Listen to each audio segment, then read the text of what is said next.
go ahead and get started. So, welcome everyone to this is the August edition of TOKY Office Hours. We're excited to have one of our own as the guest presenter today. Um, Alex Ray is our AEC practice lead. Alex, welcome to TOKY Office Hours.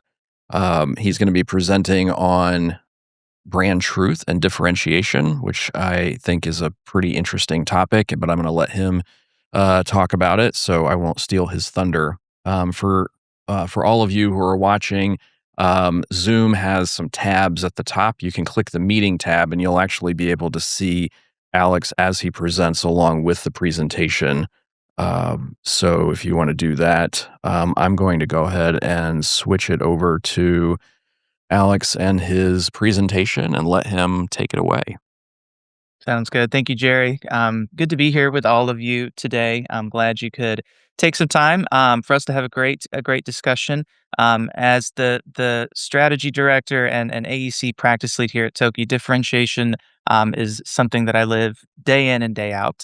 So as we go through our strategic engagements, as we go through the development of our messaging and our full brand concepts, this is something that's at the heart of what we do, and it's very tricky to get right as we go through this. So, what I'll do is go through and share through some realities that we are up against as we think about differentiation in professional services, and particularly in the AEC space. And then we'll have some time for discussion at the end. But we're going to focus today on this idea of brand truth and how we see brand truth as something that can really set you apart and something that can help build trust. So as we dig into this, we want to start with this thought here, this idea that every single professional services firm has something special.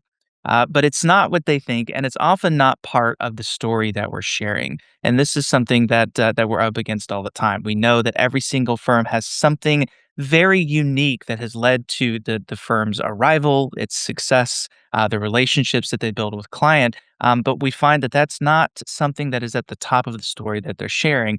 And we'd like to share this as an example. And we'd love to know how many of you have said one or more of the following things or seen others say one or more of the following things as you think about positioning your firm or telling the story of your firm. Our people make the difference. We listen, great design, collaboration. We create high quality deliverables, large firm resources, small firm service, technical expertise, national reach with a local presence. We're integrated, interdisciplinary, or multidisciplinary. We build strong relationships. We solve complex problems. We deliver on time and on budget. These are some very common themes that we see in the stories of firms in the professional services space, and we don't share these to shame or to say that these are bad things. In fact, it's the opposite. There's nothing wrong with any of these statements. These are all things that you should be doing. These are things that your clients expect from you. These are things that contribute to the success of your firm. And we would venture a guess that if you stopped doing any of these things, it would be a real problem for your firm and for your clients. But when we look at these statements together, we do see these as pointing to a larger trend that we see within AEC. And that leads us to this next reality that we see is that we believe there's a lack of unique perspectives in AEC. We want to dig into this a little bit more.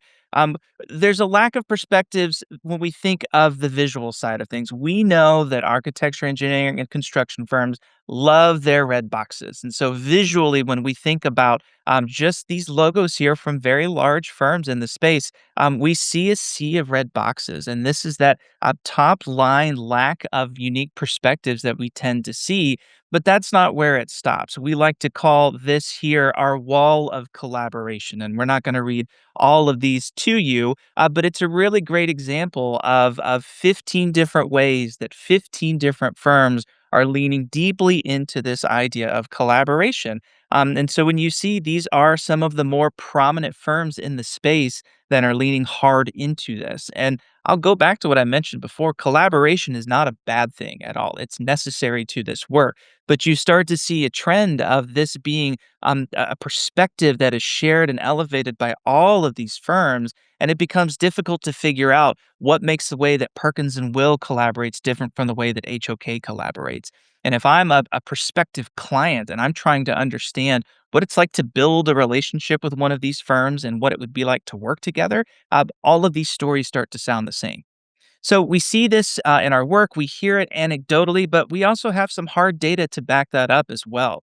We had the privilege of partnering with the SMPS Foundation with a large research study focused specifically on positioning and differentiation. We had an online survey that garnered almost 800 responses, and it was a nice cross section of firm within this space. So we had representation from A&E firms, general contractors, engineering, and architecture to talk to us about positioning and differentiation with their firms. And what we saw with this research backed up what we showed you with the wall of collaboration and the wall of similar statements. In that, when these firms think about their value proposition and what's essential to their value proposition, you see is these top responses: our team or people, our ability to collaborate, our quality of work, our ability to solve complexity, our local presence and knowledge. And that goes a step further as well. And when we think about common differentiators, and we ask these firms to provide input on what they see as their common differentiators: client service and relationships, value creation and client success, technical expertise, enriching, enhancing, or improving users' lives. So you start to see this very large through line that many firms are leaning on the same tools to talk about what their value is, to talk about what their differentiators are. And so many of these things that used to be really true differentiators have now become table stakes. So, what do we do in the midst of all of this? How do we start to parse out what really makes us different as an AEC firm? And how can we start to share that story in a way that resonates with our clients, but also guides how we operate as a firm? And that leads us to this idea of brand truth. We see brand truth as offering a path out of what we call the differentiation wilderness that we just walked you through, where it becomes very difficult to understand what should be said and how we can say it.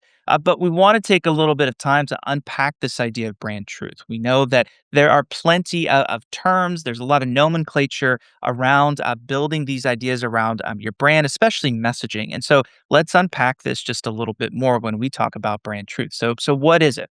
We want to start with some things that it's not.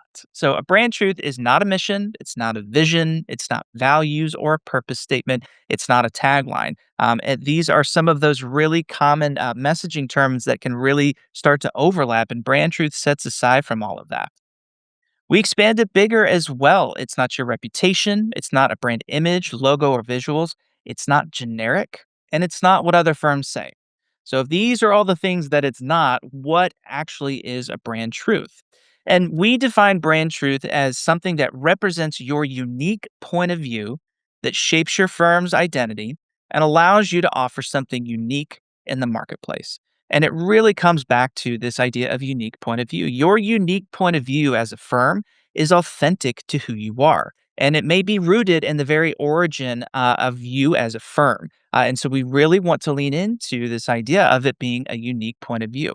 But it goes beyond this. A brand truth is something that animates your practice, your process, and your relationships. It certainly has a role in storytelling as you think about how to position your firm and to tell the story of your firm, but it should be much larger than that because a brand truth unlocks a deeper truth about how you think about your industry, your clients, or the impact of your work. So when you think about this idea of brand truth, it should be something with the power to shape your practice, your process, and your relationships.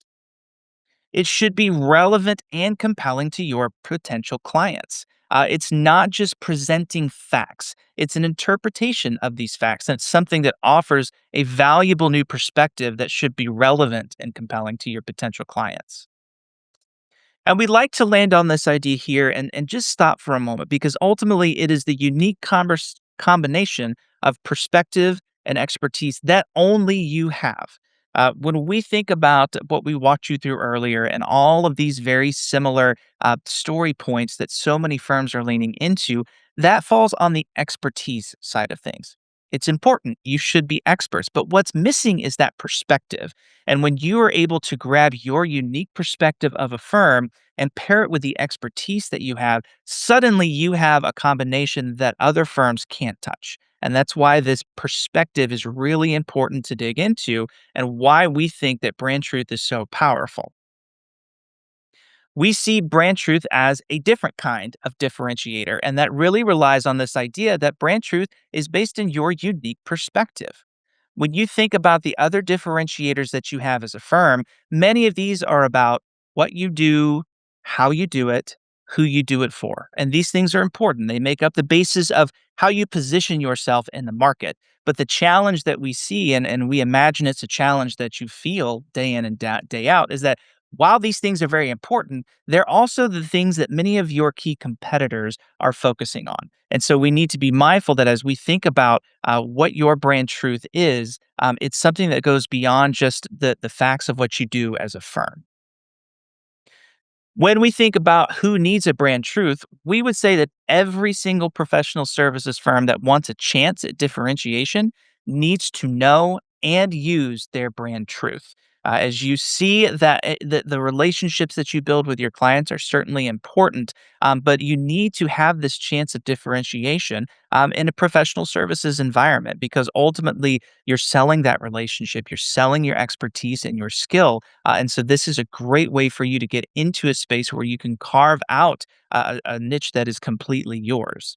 And I want to talk a little bit about relationships and how that relates to brand truth because relationships are incredibly important in how you sell your work, how you build long term relationships with clients. And so, if relationships are such a driver of your work, why should we care about brand truth?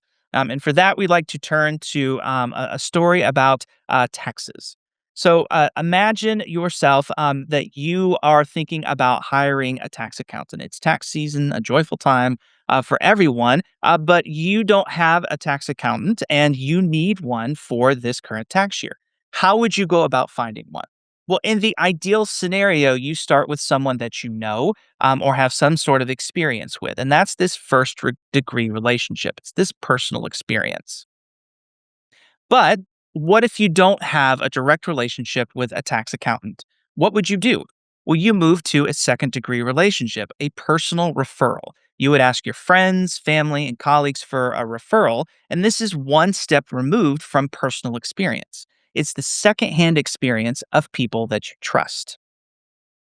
But what if they don't know anyone? Well, that's where you move into a network referral. This is a third degree relationship, referrals that are one step removed. So maybe your best friend's cousin knows someone. That's where you have this network referral. And if that network referral doesn't work, then you ultimately move to this third party review. You jump onto Google, you're doing a search, you're relying on reviews. This is the fourth degree relationship. It's the endorsement of people you've never met. So when you look at all of these levels of relationships, personal experience, all the way to third party review, at each level, this experience is getting weaker and weaker than the one before. So when you think about your prospective clients and how they are coming to know about you as a firm, how they're coming to understand what you do as a firm, that's where that unique perspective is critical.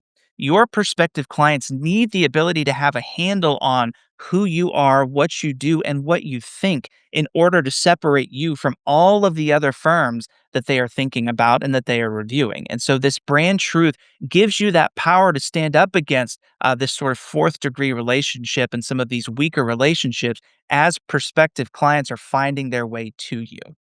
But it's not just about these relationships, too. As you grow and mature as a firm, your competition is doing the same as well. So when you think about the fundamentals that used to set you apart as a firm, many of these have become table stakes now. So maybe you truly did have an advantage when it comes to design. Maybe you really did have a unique way of thinking about collaboration that was very successful. But as you continue to grow, some of these things don't carry the same weight as they used to. And so potential clients need to know more than just what you can do. They need to know how you think about the work, the perspective that you bring, and the insights that you can bring to bear in order to communicate that. So, when we think about the value of a brand truth and what it can bring to you as a firm, is a lot of value that you can find here. It can reduce the competitive landscape. No other firm has that unique blend of expertise and perspective that you do. And so, as you lean into that combination, that suddenly sets you apart because you're offering something unique to the marketplace. As I just mentioned, this helps potential clients get a handle on who you are and what you're about. And it gives you something memorable to talk about very consistently. It demonstrates expertise. And if we think back to those relationships and clients finding their way to you, this expertise fosters confidence and trust.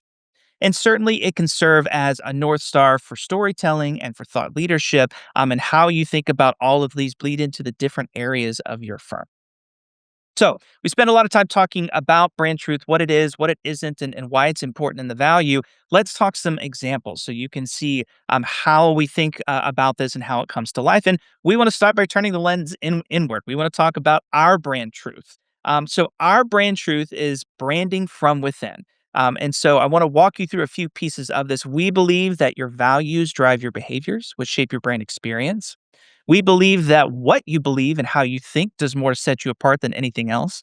And we believe that every communication, interaction with clients, prospects, and each other is a building block of your brand. And we call all of this branding from within. We believe that with all of our initiatives, we start by turning the lens inward, and our approach is always brand first, whether we're doing foundational brand building, igniting thought leadership, or creating a marketing campaign, or doing strategic planning. We take a brand first approach to everything.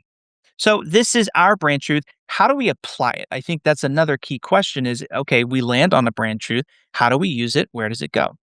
Well, for us, we use this brand truth both internally and externally.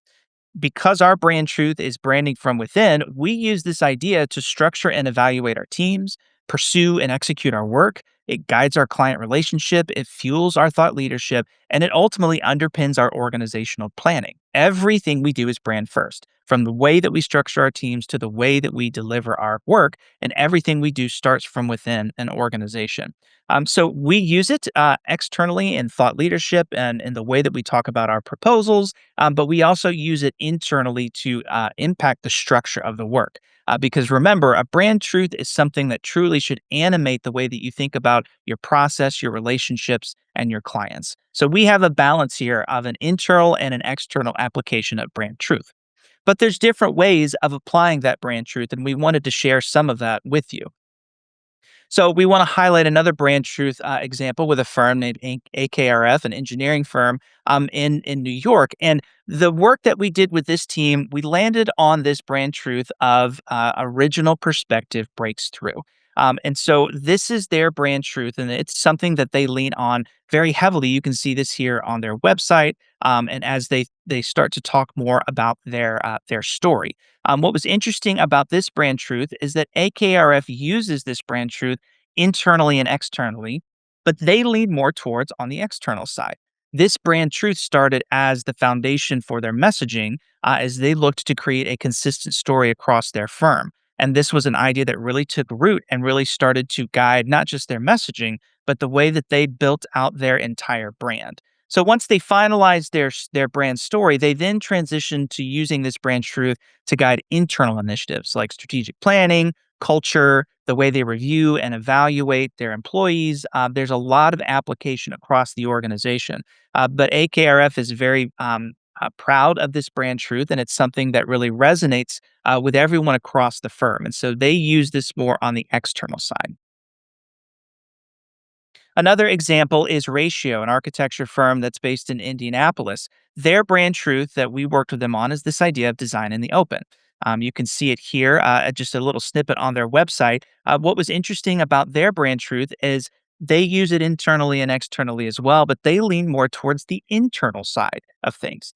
The brand truth in this initiative was really an effort for them to create a cohesive design philosophy that represented who they were at their core. They have several different offices, and they were coming together to say, what is our design philosophy, and how can we use this to shape the way that we think about our work, the way that we deliver our work, the way that we bring new team members into the work? And so, this idea of design in the open was a way to capture that and a way for them to tell this story and use it to guide their work more internally. So they do use this brand truth and external communications as a part of their story, but it's much more focused on how they guide their design approach, their design philosophy, and how they think about collaborating as a team and how they work with their clients. So we like to go through several of these examples to say brand truth can have many different applications. It can be something like we do at Toki, that is a nice balance between internal application and external application. It can be something that has more of an external application, as in the case of AKRF, and then something that has a more internal application with ratio. And so you can see the way that brand truth can certainly be used as a north star for storytelling, but you can see with all of these examples how there is a big component on using this brand truth to guide how you work and operate and think as a firm. This then leads us to this idea that your brand truth is just waiting to be uncovered. It is not easy work. Turning the lens inward, taking the time for introspection, it is a workout, it is a challenge, but it's something that's waiting for you to uncover. And there's a lot of value in spending time as a firm going through the work to get to a brand truth. And when you think about claiming your firm's brand truth, it's usually not new. It's something that you've already known. It's something that is authentic to you as a firm. It may be a part of your origin story as a firm. And so when we work with teams to get to this brand truth, we typically find that it's something that is already known. And so when you think about finding this brand truth, where can you start? There's a lot of different ways to start, but we do offer up a few things. What are the stories and anecdotes and phrases that you pass down to your team, that you share as a team? What are some of your firm's legendary stories that you share with each other that have taken on a life of their own within the firm? These can reveal some of the cues that are the core beliefs behind your work. These anecdotes and stories, these legends, these things stick around for a reason because they represent something important as a firm. And so part of the exercise becomes tuning in to some of those things. You can also take note of the recommendations you frequently make to your clients and the lessons that you've learned from working with clients, because these are also clues that will help you define your unique point of view. When you think about the work that you do, how you do it, and the recommendations that you make to your client, there's likely a through line there that you can lean into and start to unpack what this through line is and why it matters. And the lessons you learned from working with your clients. What type of feedback do your clients give you? What type of great relationships do you build with your clients that happens time and time again? These are many things that you can start to lean into and tune yourself to understand what this brand truth can be. Ideally, this point of view that you land on with your brand truth is universal across the firm and can be tailored to each sector. So, if you are looking at multiple sectors and thinking about a brand truth that can encompass all of that, what we see typically is there is a brand truth that can be tailored across all of, or that sits across all of these sectors. And you can begin to ask yourself, how is this brand truth relevant for this sector? How can we interpret it in light of the unique challenges of this sector? So it could become a clarifying moment to understand how this brand truth can help guide the way that a particular sector operates and a particular sector thinks. We also like to say that the value is in the version. So when you think about a brand truth, the goal isn't to arrive at a clever combination of words that no other firm has put on paper. When you think about Toki's brand truth, branding from within, that is not a very clever or unthought of combination of words, but it's our perfect combination of perspective and expertise that is authentic to us and that we can consistently execute on. And it is very meaningful to the work that we do. That brand truth is most successful when it's authentic to you and compelling to your clients. And so that's what we look at in coming up with a brand truth and understand that the value is going to be in the version that you offer to your clients and lets you tell a consistent story about how you think about your work, your category, and your team. So that's a lot of information about brand truth, but I would love to turn it back to all of you and talk about this. Do you all have a brand truth, or what challenges do you face or foresee in claiming your firm's brand truth? Does your firm have a unique perspective that maybe isn't necessarily articulated but is hovering just under the surface there? I'd love to open it up and just start a discussion here, but then open it up to other questions that folks may have about anything that we talked about.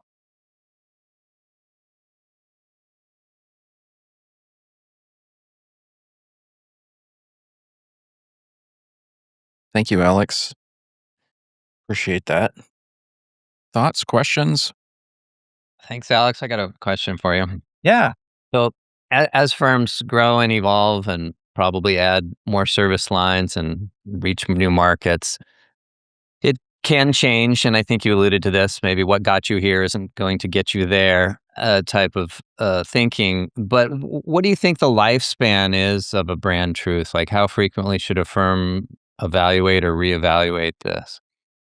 I think reevaluation is always a helpful thing. I would say we would hope a brand truth is something that can last a decade and beyond. Just to put a time frame to it, I think where there is some flexibility, because I think you bring a great point, David, is that as the firm changes and grows and potentially brings in new services, new teammates, I think it is the application of that brand truth that can change. So if I go back to our brand truth, branding from within, that is something that knocking on wood, that stays etched in stone for a very long time. But as we bring in, new teammates, as we explore different ways of providing our services, is there a way that we can use that brand truth to impact the way that we're structured, the way that we deliver, the way that we tell a story about a particular service offering? And so I think our first response would be keep that brand truth etched in stone as much as possible, but always be open to the flexibility about its internal or external application of that so that you have the flexibility to grow as a firm.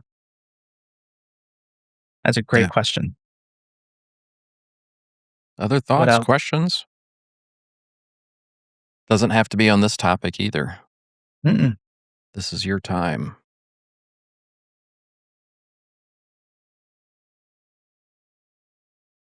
So there is, if you haven't seen, a message here in the chat Oh, Oh, from thank thank you. Sandra. you. Yeah, can you read that for us, Alec? Yep. Yeah, so it says Sandra asks, "How wise is it to use a key individual and their unique selling points as brand truth, knowing they may leave the firm, retire, and take the brand truth with them?" That is a great point. Sandra, thank you for sharing that. We one of the reasons, or one of the ways that we get to brand truth is trying to arrive at it with a larger leadership team. When we work with teams, there are going to be key leaders that have strong perspectives, great experiences, but ultimately, I think it's a little tricky to have a single individual be the sole holder of and guider of the brand truth, because you're right that as the firm changes, individuals may leave, and it can be a bit tricky. And so we would typically start with a larger leadership team, try to arrive at a brand truth that is collective, one that is aligned upon with that leadership team and something that can apply to a firm as a whole. So that way, it is something that applies to the firm and not an individual. Yeah, I think you could also take whatever skill set that individual has, and if it's that meaningful to the firm, how do you make it extend beyond them? How do you create process that replicates what they bring to it? Or how do you hire additional people to bring that skill set so that it becomes something that the firm is known for, not just a singular individual? Yeah. And I think too, an interesting piece of that is that brand truth is something that should be it's that unique combination, excuse me, of perspective and expertise of that particular firm. And so I would imagine that if an individual leaves and takes that brand truth with them, they're entering into a new firm that has a different perspective and a different set of expertise. And so I don't think that that would be a one-to-one translation, because that individual would have to take into consideration the unique situation that they're moving into. Yeah, good point. That's a great question. Thank you, Sandra. Other Yeah. questions? Comments? Well, what else is going on for you guys beyond today's topic? What are the challenges that you're facing coming into the third and fourth quarter of the year? Anything that is top of mind that maybe your colleagues here on the Zoom call could help provide some insight on?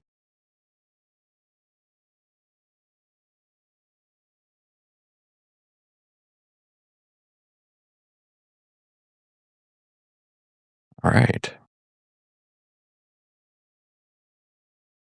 Seems like everybody has no questions today. Make sure everyone has a chance. Don't want to belabor it. Oh, interesting, Sandra. The challenge of venturing out solo during these uncertain times. Um, I imagine that's based on your question. That's something that you're facing. Is that something anyone else is dealing with or approaching right now?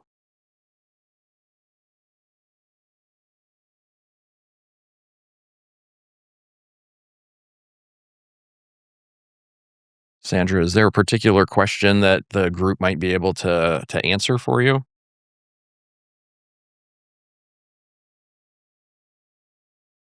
I was trying to get off mute. Can you hear me? Yeah, we can hear you. Go ahead. Okay. I usually go in the chat feature because it's sometimes difficult to understand my accent. So I just go to Oh, writing. understand, but Are I you think we got you. Go ahead. all right? Great. So in my particular case, I'm trying to differentiate myself as a Mm. consultant in the AEC space. And I have experience that I bring. I have a track record that I can show, but this is about differentiating one person from larger groups, larger firms who will be doing or who do what I do or want to do. So I'm just trying to see how I could apply all these tenets and advice from Mm. Alex as a solo entrepreneur. Mm. Sandra, I think that's a very interesting situation that you're in. And when we work with folks that are in situations where they have all of these great things at hand, I've got the experience, I've got all of these great stories, I've got a great portfolio, I've got a great team, whatever it may be. How do I bring all of these things together to tell a unique story? And one of the prompts that we often offer up to teams or to individuals in a situation like this is start with a hypothesis about what your perspective is. Can you, in 2 sentences, write down a hypothesis about what your unique perspective is? And then you pressure test that hypothesis. If this is my 2 sentences of what my unique perspective is, then a few prompts that we walk folks through is okay, why do I believe this? How does it impact the way that I do my work? Why is it important to my clients? And then how does this shape how I operate as an individual or how we operate as a firm? And so those are ways to start to pressure test if you've landed on a brand truth that truly is big enough to impact just not just the way that you deliver the work, but the way that you think about it and the way that you offer it up. And so we find that putting pen to paper and trying to really get down to that hypothesis and then pressure test that hypothesis is a really helpful way to start to stitch together all of these great tools, projects, and areas of expertise that you bring. Thank you. That's really helpful, Alex. It's a great I've question. taken a lot of notes. Thanks a Good, lot. good. Wish me luck. Of course. Absolutely. Best of luck. Thank you. Hey, Alex, if I could throw a question out there, only because I know it's something we have been asked when we are presenting this idea to other clients. Yeah. In your point of view, where do you feel like brand truth falls in like the overall larger messaging scheme or platform? Does it replace mission, vision, values? Does it build off of mission, vision, values? Does it replace something that maybe typically exists in a messaging platform already, or is it supplementary to all other messaging? I'm just kind of curious what your thoughts are on really where this thing kind of falls in the bigger scheme of the brand. Yeah, it's a great question, especially because, it involves words. So, where does this sit in the pantheon of words that we would build in for a brand? Certainly does not replace mission, vision, values. And it certainly should be a point of storytelling. Ultimately, we would view brand truth as something that a team works on separate from any other of these initiatives. So it is not something that is a part of a mission, vision, values workshop. It is not something that's necessarily a part of a messaging workshop, but it's something that can be worked into all of these things. So if you have a brand truth, it is something that should be able to be mapped to your mission, vision, values. If you have a brand truth, it should be something that should be a part of guiding the way that you tell your story. And so I think in an ideal world, as a starting point, we would say that the brand truth is important enough to land on first before you do any of this other work. And Mm. then from that point, see how it feeds into the other work. We have been in situations where clients have rock solid vision and rock solid values. And we say, wonderful. What we will do is work within those confines to make sure that a brand truth that we are developing is mindful of that, connected to that, and working with that. And so I think it's something that if you are starting fresh and getting into it, you should give it the time and attention it needs to be on its own. But that doesn't mean that it's not something that could be worked into or built upon if you've got these other brand elements that are existing or in place. Gotcha. It's great. All right. Well, Alex, thank you again for presenting today.